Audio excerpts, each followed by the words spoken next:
मेरे साथ बेटा पूरा यकीन है एक ऐसा बिगुल बजेगा कि पूरे हिंदुस्तान में आदमपुर का नाम होगा, करिश्मा होगा।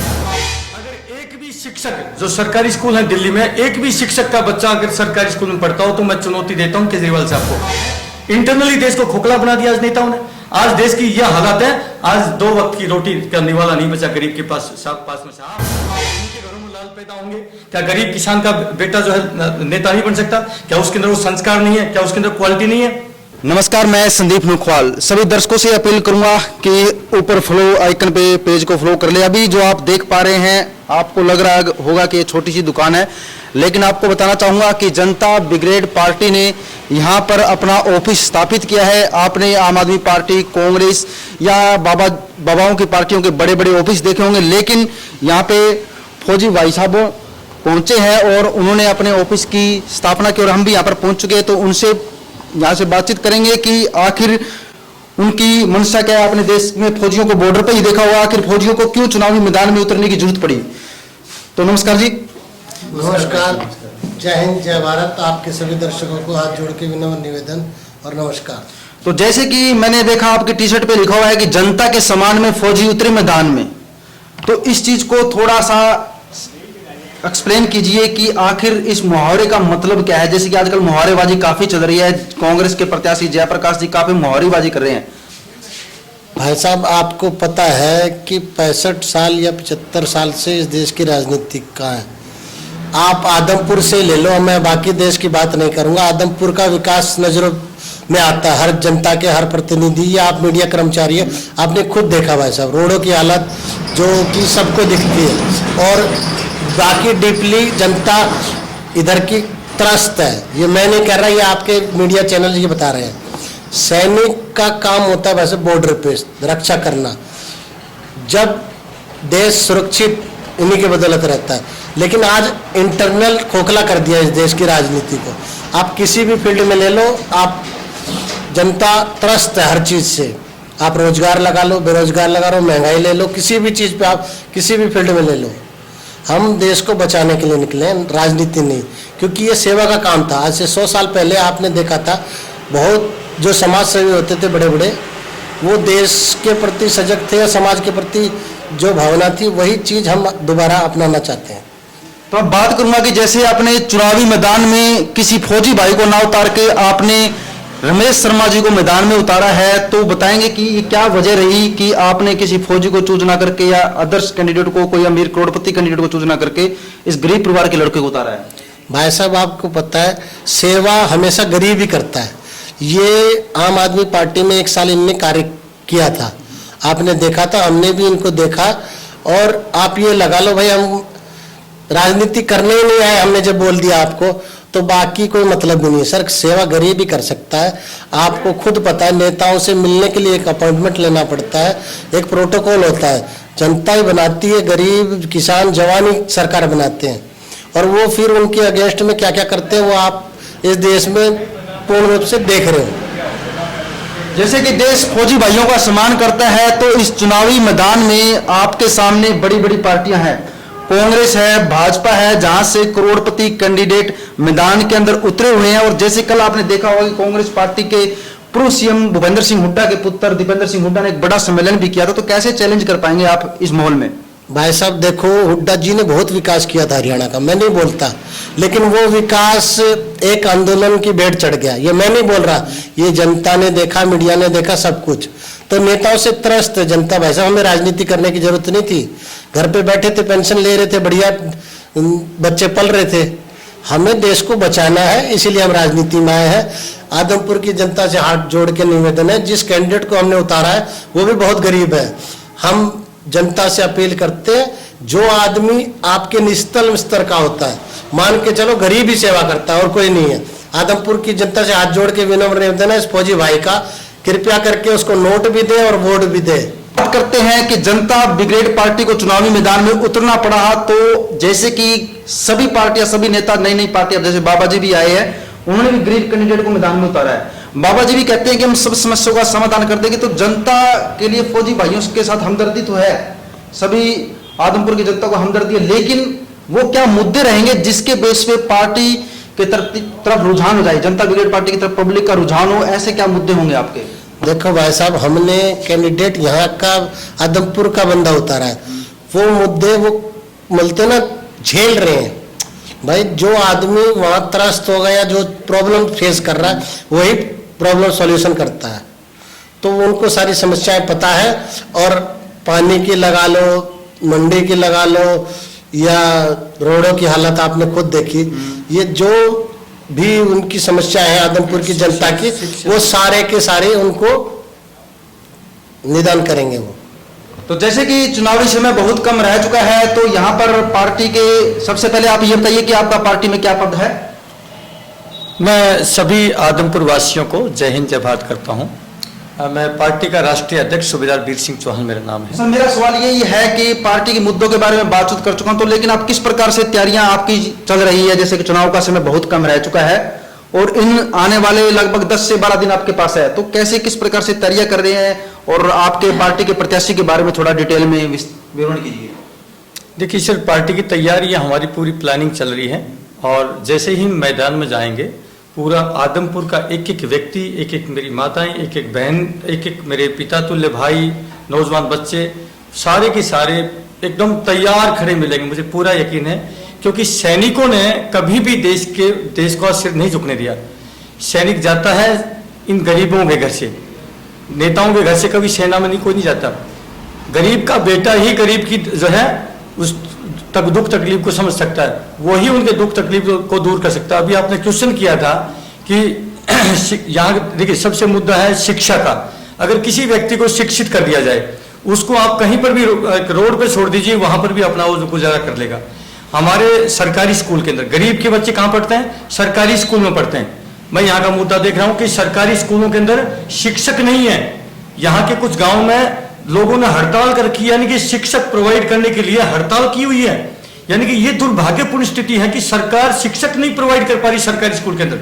ये इस लेवल तक गिर चुका है हमारी शिक्षा का जो स्टैंडर्ड है। आज गरीब के बच्चे तो सरकारी स्कूल में पढ़ते हैं, अमीरों के बच्चे तो बड़े बड़े कॉन्वेंट स्कूल में पढ़ते हैं। जो कॉन्वेंट स्कूल वाला पढ़ने वाला बच्चा, उसका मुकाबला गरीब का बेटा तो नहीं कर सकता सरकारी स्कूल में। सरकारी स्कूल में सिर्फ बच्चों को खिचड़ी खाने के लिए, यानी कि एक बहुत ही नाजुक उम्र में बचपन में ही हाथ में कटोरा दे दिया हमारे बच्चों को, यानी कि हमको एक जो ना भिखारी वाली मानसिकता के तौर पर हम लोगों को पैदा कर दिया गया है। इसलिए मैं तो ये कहूंगा कि हम गरीब के बेटे हैं, शिक्षा का वो स्टैंडर्ड करेंगे। हमारे केजरीवाल महोदय बड़ी बड़ी शिक्षा का जो ना लेके आए हैं मॉडल। मैं दिल्ली में रहता हूं, मैं पार्टी का राष्ट्रीय अध्यक्ष हूं। भाई साहब, अगर एक भी शिक्षक, जो सरकारी स्कूल है दिल्ली में, एक भी शिक्षक का बच्चा अगर सरकारी स्कूल में पढ़ता हो तो मैं चुनौती देता हूं केजरीवाल साहब को। यहां पर भी वही हालत है। जो हमारे टीचर हैं, गवर्नमेंट टीचर हैं, उनके बच्चे भी अपने गवर्नमेंट स्कूल में नहीं पढ़ते, क्योंकि वहां की पढ़ाई खत्म हो चुकी है। वहां तो सिर्फ खिचड़ी खाने के लिए हाथ में कटोरा भिखारी बना दिया हमारे बच्चों को। इसका लेवल वो ऊंचा कर देंगे कि शायद पूरा देश याद करेगा। हमारे तीन ही मुद्दे हैं पार्टी के: शिक्षा, स्वास्थ्य, रोजगार, और चौथा है सुरक्षा। क्योंकि हम फौजी हैं तो सुरक्षा से तो समझौता कर ही नहीं सकते। सबसे पहला मुद्दा सुरक्षा का। अगर हम कितना पैसा धन दौलत कमा लें और यदि आप सुरक्षित नहीं है तो शायद उसका पैसा कमाने का, धन दौलत कमाने का कोई फायदा नहीं है। तो चलिए बात करता हूं मैं आदमपुर की एक विशेष टॉपिक पे। ये मेरा अंतिम सवाल भी हुआ कि आपको क्या लगता है कि आदमपुर की जनता क्या देश के बैठे हुए बॉर्डर पर फौजी भाइयों के समान में यहाँ पर आपके साथ जुड़ेगी, या चौधरी भजनलाल जी के कार्यों पर चलेगी? तो क्या लगता है आपको इस मैटर के बारे में? देखिए, चौधरी भजनलाल जी ने बहुत काम किया है। देश के लोगों ने, यहाँ की आदमपुर की जनता ने उसको जो है मौका दिया है, पूरे हरियाणा ने मौका दिया है। मुख्यमंत्री महोदय रहे हैं। कुलदीप बिश्नोई जी के बारे में आप सुनते हैं, मैं तो आपके चैनल के माध्यम से सुनता हूँ कि कुलदीप बिश्नोई जी जब जीतते हैं उसके बाद में यहाँ दिखाई नहीं थे 5 साल। ऐसा नहीं चलता, ये पिकनिक स्पॉट नहीं है। आदमपुर जो है कि हाँ, जब चुनाव आए तो यहाँ दिखाई देंगे और चुनाव के बाद में जीतने के बाद 4 साल 5 साल गायब रहे, चुनाव से 2 महीने पहले यहाँ पर। ऐसा नहीं चलेगा। ये राजनीति है, ये सेवा का प्लेटफॉर्म है।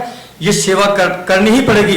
तुमको नहीं, तुम्हारे पिताओं को भी सेवा करनी पड़ेगी, क्योंकि फौजी भाई आ चुके हैं मैदान में। हमने जो देश की सीमाओं को जो संस्कार जी के आए हैं, देश के लिए कुर्बानियां दी हैं, उसी प्रकार से समाज में उसी लहजे से काम करेंगे। क्यों असलियत में मालिक कौन है? मालिक तो हम लोग हैं, आम पब्लिक है, वो है देश की मालिक। लेकिन ये उल्टी गंगा पहाड़ को चढ़ रखी है। जो नौकर है वो मालिक बन गया है और मालिक का वो बेचारा नौकर बन गया है। इस उल्टी गंगा को नीचे उतार के लेके आने का काम हम करेंगे, क्योंकि सही में पब्लिक को मालिक का दर्जा मिलना चाहिए, ऐसा नहीं हुआ है। मैं एक चीज कहता हूं, यदि कोई बच्चा गोल्ड मेडल लेके आता है किसी इंटरनेशनल में, वो अगर बच्चा अहंकार करे तो समझ में आता है कि उसकी पर्सनल क्षमता है। ये तो हाथ जोड़ के पैरों झूठ बोल के फ्रोद बोल के ये वोट पा लेते हैं। उसके बाद रावण क्यों बनते भाई? उसके बाद रावण क्यों बनते हैं? ये रावण बनना ये जनता दिखाएगी और हम चुनाव नहीं लड़ेंगे। हमने देश की लड़ाई लड़ी है, हमने अपनी पूरी जवानी देश की सीमाओं पे दी है।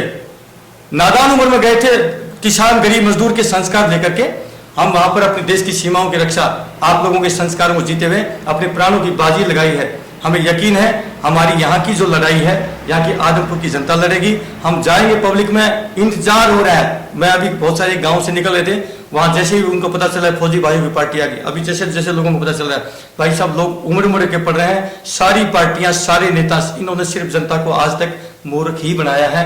क्या हम मूर्ख बनने के लिए पैदा हुए हैं? क्या हमारे पिताओं को मूर्ख बनाया इन सारी पार्टियों नेताओं ने? है आज कुलदीप जी के सपुत्रा के क्या इन्हीं के घरों में लाल पैदा होंगे? क्या गरीब किसान का बेटा जो है नेता नहीं बन सकता? क्या उसके अंदर वो संस्कार नहीं है? क्या उसके अंदर क्वालिटी नहीं है? हम जब देश की बाहरी ताकतों से देश को बचा सकते हैं, इंटरनली देश को खोखला बना दिया आज नेताओं ने। आज देश की यह हालत है, आज 2 वक्त की रोटी का निवाला नहीं बचा गरीब के पास में साहब। आज रोजगार बिल्कुल नहीं है। जो हमारे जो नौजवान बच्चे हैं पढ़ाई लिखाई करके बड़ी बड़ी हाईली क्वालिफाइड होकर के, और उनके पास में आज रोजगार नहीं है, वो बेचारे 10,000 की नौकरी पाने के लिए तड़प रहे हैं किसी प्रकार से। ये हालात है मेरे देश के अंदर। इस देश के अगर नेता चाहें तो साहब इस देश के अंदर वो रोजगार पैदा कर सकते हैं, वो अवसर प्रदान कर सकते हैं। लेकिन इन लोगों की मानसिकता तो सिर्फ 5 साल ये रहते हैं कि 5 साल में मैं अरबपति खरबपति बन जाऊं। 1 लाख 1.5 लाख तनख्वाह पाने वाला एक नेता वो अरबपति कैसे बनता है? मुझे बताइए इस बात का। बताइए, जो आदमी हमारे जो साइबर हब है, बहुत बड़े IIT जो सेक्टर हैं गुड़गांव, हैदराबाद, बेंगलोर, 3-3, 4-4 लाख तनख्वाह पाने वाले हमारे नौजवान बच्चे हैं, वो तो अरबपति नहीं बनते पूरी जिंदगी में। और एक 5 साल नेता बन जाता है, MP MLA बन जाता है। भाई साहब कौन सा मनी प्लांट लगाते हैं घरों में? मैं नेताओं से अपील करना चाहता हूं उस मनी प्लांट का नाम मेरे गरीब को भी बता दें, आदमपुर की जनता को बता दें, ताकि मेरा आदमपुर का गरीब भाई भी उस मनी प्लांट को लगा के वो भी थोड़ा सा अमीर बन जाए। भाई बताओ नेताओं, आपसे ये जनता पूछती, मैं नहीं पूछता, ये गरीब एक एक व्यक्ति आदमपुर का पूछता है। आज आदमपुर में रोडों की मैं देख रहा हूं, 4-5 दिन से आया हूं, रोडों की हालत, जिस आदमपुर विधानसभा का मुख्यमंत्री राव कुलदीप बिश्नोई जी के पिताश्री हैं, कुलदीप बिश्नोई जी रह चुके हैं, और आज अपने सपुत्र को लेकर आ गए। और ये दल बदलने वाले लोग जहां पर मौका देखते हैं वहां पर इनको तो कुर्सी से मतलब है, इनको मतलब इनकी नैतिकता खत्म हो चुकी। साहब हम आए हैं पार्टी लेकर के, हम नेता बनाएंगे साहब, हम नेता बनने नहीं आए, सही लोगों को नेता बनाने के लिए आए हैं। जो नौजवान साथी हैं इस आदमपुर के या पूरे हरियाणा के, ये आपके भाई आ चुके हैं। भाई मुझे पूरा यकीन है जब जब धर्म की हानि होती तब तक कोई किसी न किसी का अवतार के रूप में आना पड़ता है। आज जो फौजी भाई आए हैं, ये जरूर ऊपर वाले की कोई न कोई जो है आदेश हुआ, हमारी कोई क्षमता नहीं थी, कोई ताकत नहीं थी, लेकिन ऊपर से आदेश हुआ कि जाओ बेटा देश को संभालो, इस देश को बचाने के लिए फौजी भाई आप क्या है। मुझे पूरा यकीन है जो भी सच्चा भाई है इस माँ भारती से प्यार करता है और इन फौजी भाइयों से प्यार करता है, उसका प्यार जरूर मिलेगा। मैं अपना कॉन्टैक्ट नंबर छोड़ता हूं, मेरा कॉन्टैक्ट नंबर है 8368002355, मेरा कॉन्टैक्ट नंबर है भाइयों। जो भाई लगता है कि फौजी भाई हैं वाकई कुर्बान कर देंगे, जैसे सीमाओं पर कुर्बान करते हैं उसी प्रकार से काम करेंगे, तो आपका प्यार मांगने हैं, आपका साथ मांगने हैं। अरे वोट तो ये नेता मांगने आएंगे, कोई बात नहीं, आप तुलना कर लेना, 1 लाख गुना अंतर आप महसूस करें इन नेताओं में और इन अपने फौजी भाइयों में, तो अपना प्यार जरूर देना। साहब हम वोट मांगने नहीं, आपका प्यार मांगने आए, और प्यार आपका मिलेगा क्योंकि फौजी देश के लिए कुर्बानी देता है, नेता देश की कुर्बानी लेता है। ये तो आग लगाते हैं और हम देश की आग बुझाने का काम करते हैं। ये धर्म युद्ध है, एक तरफ देश को लूटने वाले हैं और एक तरफ देश की रक्षा करने वाले हैं, धर्म युद्ध है। इसी आदमपुर से मुझे पूरा यकीन है साहब, बेटा पूरा यकीन है, एक ऐसा बिगुल बजेगा कि पूरे हिंदुस्तान में आदमपुर का नाम होगा, करिश्मा होगा। यहाँ पर पूरे हिंदुस्तान में ये कहेगा कि आदमपुर के लोगों ने गजब कर दिया कि अपने फौजी बेटों को जो है वो आशीर्वाद दिया कि सारी पार्टियों में ध्वस्त कर दिया। मुझे पूरा यकीन है साहब, ऐसा गजब, बड़े बड़े पेड़ गिरने वाले हैं, हम चिंता न करिए। अभी तो हमारी टीम पूरी मैदान में आने वाली है, 1-2 दिन का पूरा तहलका मच जाएगा, एक एक व्यक्ति तक जाएंगे, एक एक घर तक जाएंगे और हर व्यक्ति का सम्मान, हर व्यक्ति को इज्जत देने का काम साहब फौजी करते हैं। नेता तो सिर्फ हमें भेड़ बकरियां समझते हैं, कीड़ा मकोड़ा समझते हैं। आम व्यक्ति की जो एक औकात है इन लोगों के दिमाग में ये है साहब, इसलिए मैं यही कहूंगा, हे मेरे प्यारे आदमपुर वासियों, यदि आपको अपनी इन प्यारे प्यारे बेटों पर, अपने भाइयों पर, इन फौजी भाइयों पर विश्वास हो तो एक मौका हमारे को नहीं, नरेश शर्मा को नहीं, आप अपने भविष्य को बचाने के लिए, इस देश का भविष्य बचाने के लिए एक मौका इस पार्टी को दीजिए। दोबारा हम वोट आपसे नहीं मांग रहे हैं, आप खुद वोट जो है आप खुद हमारे कंपेनर बनेंगे, पूरा आदमपुर बनेगा, पूरा देश बनेगा, ये मैं गारंटी देता हूं साहब। एक चमत्कारिक बदलाव आएगा देश की राजनीति में। हम वो भाव लेके आए, हम नेता नगरी करने नहीं आए, हम तो देश नीति करने आए बेटा। हम देश की तकदीर और तस्वीर दोनों बदलने के लिए ये भगवान ने हमको आदेश दिया है। छोटा मुंह बड़ी बात कह रहा हूं, हम नेता नहीं है कि बड़ बोली बात कर दे, नहीं, बिल्कुल भगवान से डर के हम ये बात करें। चलो ठीक है जी, धन्यवाद जी। जैसे कि ये एक बात मैं कहना चाहूंगा कि ये देश का दुर्भाग्य है कि देश के फौजी को चुनावी मैदान में उतरना पड़ा है, तो इसके बारे में आप कमेंट कर सकते हैं। जुड़े रहिएगा HBN 24 न्यूज के साथ, बने रहिएगा। जय हिंद।